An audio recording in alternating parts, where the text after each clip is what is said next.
கொடுத்தாலே அது 3000 10,000 12,000 15,000 ஆயிரும்.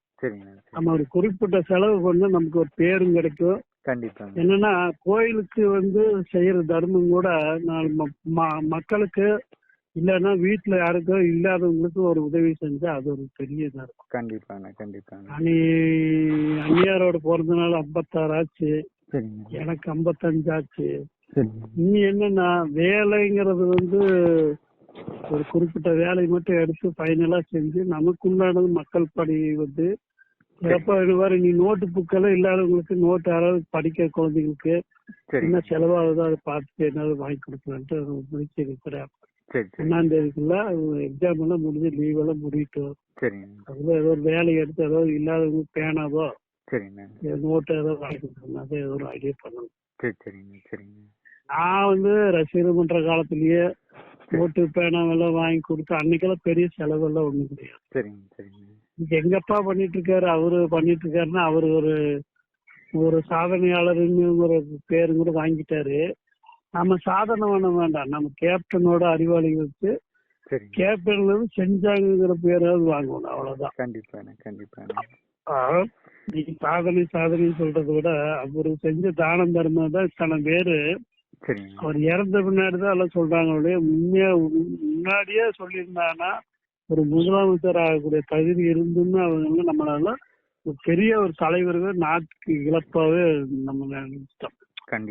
என்னால அவர் இழக்கிறதுலாம் இல்ல, என்னை யாரும் சேர்த்திக்கல. அதுதான் நான் சொல்ல போனா ஷூட்டிங் பொள்ளாச்சியில இருக்கும்போது மணேஷ் லாட்ஜு அப்புறம் சக்தி லாட்ஜு எல்லாம் லாட்ஜில எல்லாம் இருக்கும்போதெல்லாம் எனக்கு அந்த உடன்பாடெல்லாம் எனக்கு அவ்வளவுதான் தெரியல. யாராவது கூட்டிட்டு போனாங்கன்னா தலைவர் பார்க்கணும். அவரு என்ன சொல்லுவாங்கன்னா தலைவரோட எப்பவுமே ரசிகர் பட்டாலும் ஒரு 25-50 பேர் கூட்டமாவே இருக்கும். அவர் யாரையுமே வர வேண்டாம்னாலும் சொல்ல மாட்டாராமா. ஆனா உண்மையாலுமே என்னன்னா ஒரு தடவை அவர் பேர் பதிஞ்சிட்டாருன்னா கூட்டத்துல கூட நாகராஜ் வா நாகராஜ் தனியா கூப்பிடுவாராம். அந்த இயல்பான மனம் எல்லாம் எல்லாத்துக்கும் வராது. கண்டிப்பா நம்ம ஜெகனன் கூட இப்ப அவரு மாதிரியே இருக்கிறாருன்னா எந்த கூட்டத்துக்கு போனாலும் கிருஷ்ணா வந்திருக்காரு வாழ்த்துக்கள் சொல்லுவாரு, ஏதோ ஒண்ணு சொல்லுவாரு. அதுதான் மனித தன்மைக்கு ஒரு அழகு. சரியா?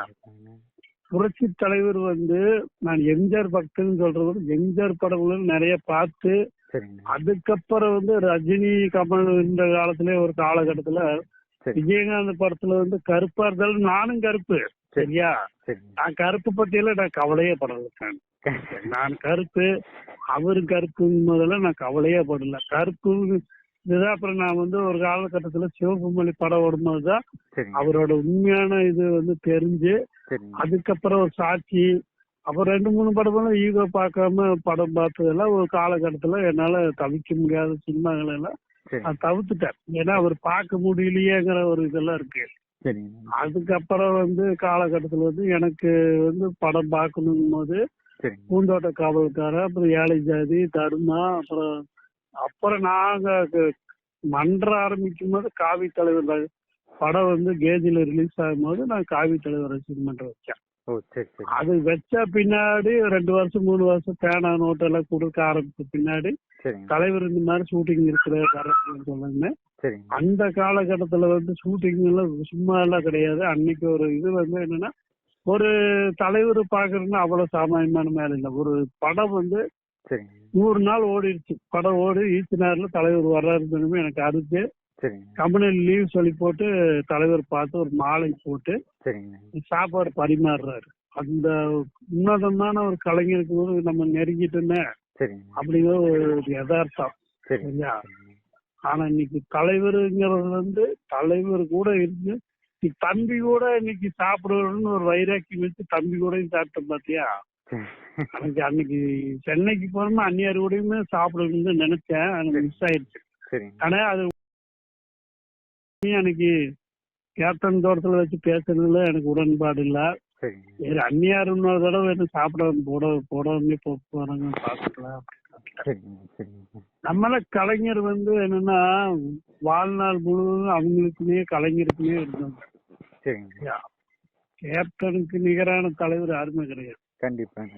அவரு சொல்லி ரசிகர் மன்றத்துல இந்த காலத்துல நோட்டு பேனா கொடுத்து ஒரு அயன் பாக்ஸ், தையல் மிஷின், கட்டில், ஹாஸ்பிட்டலுக்கு எல்லாம் பெட்டு சௌகரியம் எல்லாம் பார்த்து கொடுத்து அத்தனை இது செய்யும் போதெல்லாம் நாம ஒரு கலைஞனா பார்த்தோம் அன்னைக்கு. ஆனா திரை பிம்பத்துல நடிக்க தெரியாத ஒரு பிம்பம் பார்க்கும்போது இவர் பின்னாடி வரும்போது நம்ம பின்னாடி இருக்கிறவங்கிறது ரொம்ப தெளிவான வரும். இன்னைக்கு இந்த அசுர வளர்ச்சி இன்னைக்கு ஒரு பிம்பத்துல வந்து கிருஷ்ணன் இப்படி வந்து தேமுதிக இருக்காருன்னா பெரிய ஒரு சாதனை, வரலாற்று சாதனை. கண்டிப்பா சரியா?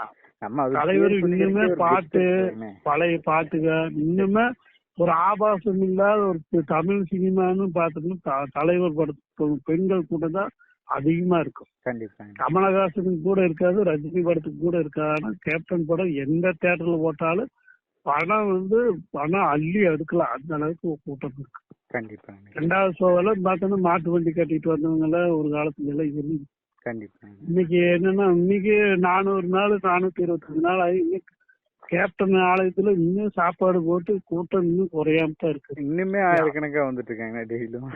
ஆமா, அதெல்லாம் எங்கெங்க வராங்கப்பா. இன்னைக்கு எல்லாம் என்னன்னா அரசியல் வந்து ஒரு ஆத்மாவுக்கு பின்னாடி வந்து பாக்கணும்னு நினைக்கிறவங்க நிறைய பேர் இருக்காங்க. இன்னைக்கு காலையில கூட ஒரு நபர் பார்த்தேன். என்ன நாகராஜ, காலையில ஒரு நம்பர் பார்த்தா அவரு என் கூட ஒர்க் பண்றவரு சென்னைக்கு போயிருந்தாராமா. அந்நியார பார்த்தாப்புல சாப்பாடு வாங்கி சாப்பிட்டு பார்த்துட்டு தான் வந்தாப்புலன்னு சொன்னாப்புல. சரி, ரொம்ப சந்தோஷம். கேப்டன் ஆலயத்துக்கு போற சாப்பாடு கிடைக்காதுன்னு எவனுமே சொல்ல மாட்டாங்க. அந்த மாதிரி சாப்பாடுன்னா அவரு தான் சொல்லுவோம். கண்டிப்பா.